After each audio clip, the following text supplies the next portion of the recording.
we are here at South by Southwest, and Donald and I have been connected on LinkedIn for a while, but we only actually met properly on Monday, right? Correct, yes. That's what South by Southwest does. It Connect brings people together. Yeah. So will you tell the audience, who are you, Donald? What do you do? I am Donald.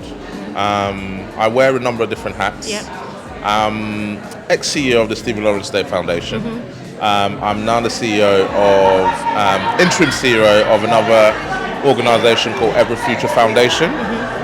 I run an organisation that brings brands and events together. I own a number of different events. What events do you own? Sorry, this is not a PR thing, but yeah. No, it's long. It's long. Music events, lifestyle events, podcasts, that kind of thing. So where are my invites then? I haven't had any invites. Oh. Yeah. Okay, anyway, we'll move on to the questions now. So Donald, I am the world leading expert in a topic called reverse mentoring. Have you heard about it?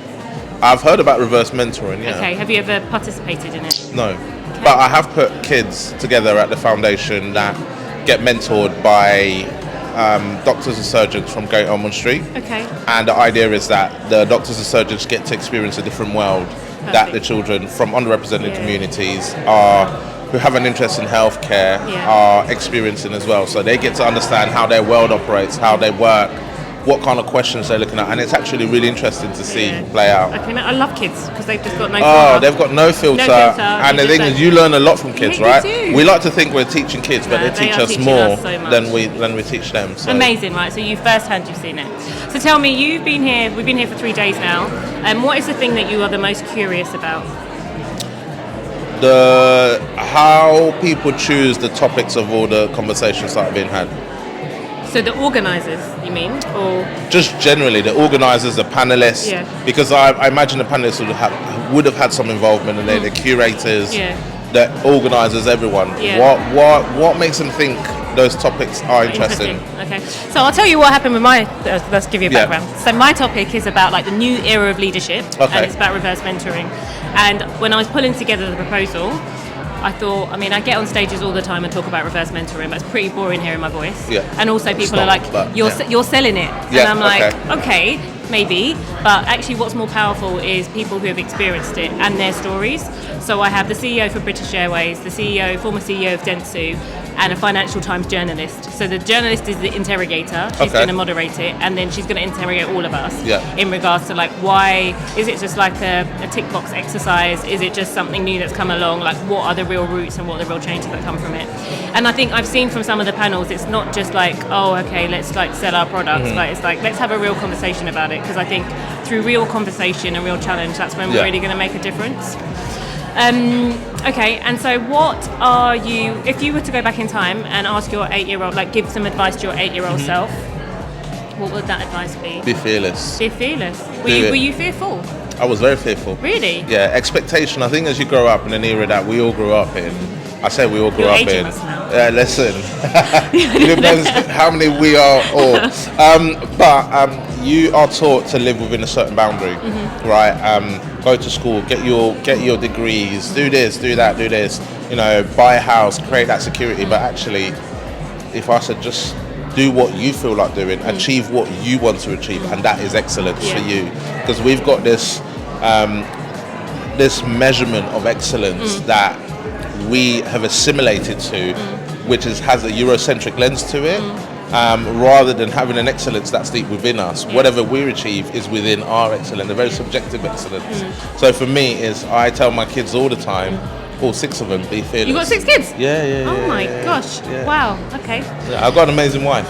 That's wow, what it is. Kudos to you, wifey. Yeah, she is. And she homeschools. Yeah. Wow. Okay, right. I know I'm coming soon. But just going back to that, at what point did it click for you that you thought, oh, actually, I don't need to subscribe to this. I can actually do what I want to do? 5 years ago. 5 years ago? 5 years, where are we? No, 4 years ago, 2021. What was the pivotal moment for you? I nearly died twice. Okay. So I found myself in a position where I had contracted a very rare disease, and then had COVID after that, and I was in a coma. So for me, I was on the brink of dying. Right. And at that moment when I came out, it was kind of like, right, I can't take any of this with me. I can't do.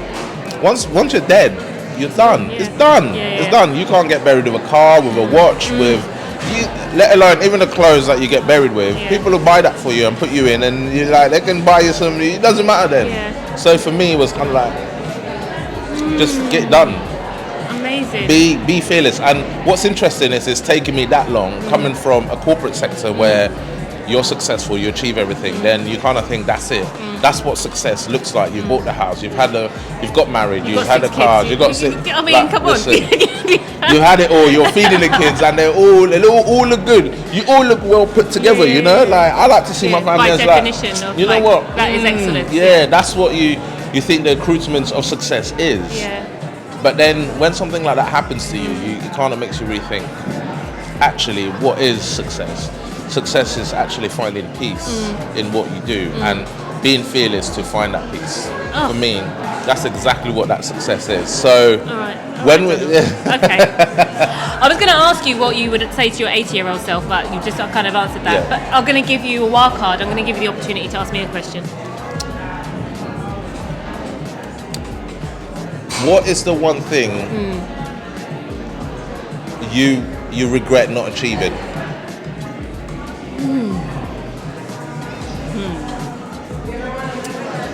So I would say similar to you, the fear factor has stopped me doing a lot of things, and I'm now coming into my flow, my purpose, my confidence, and I don't believe that anything is wasted.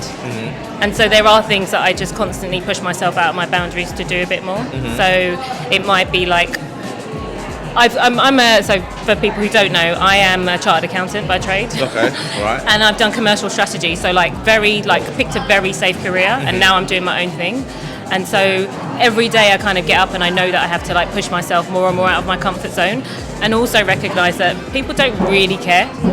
I care.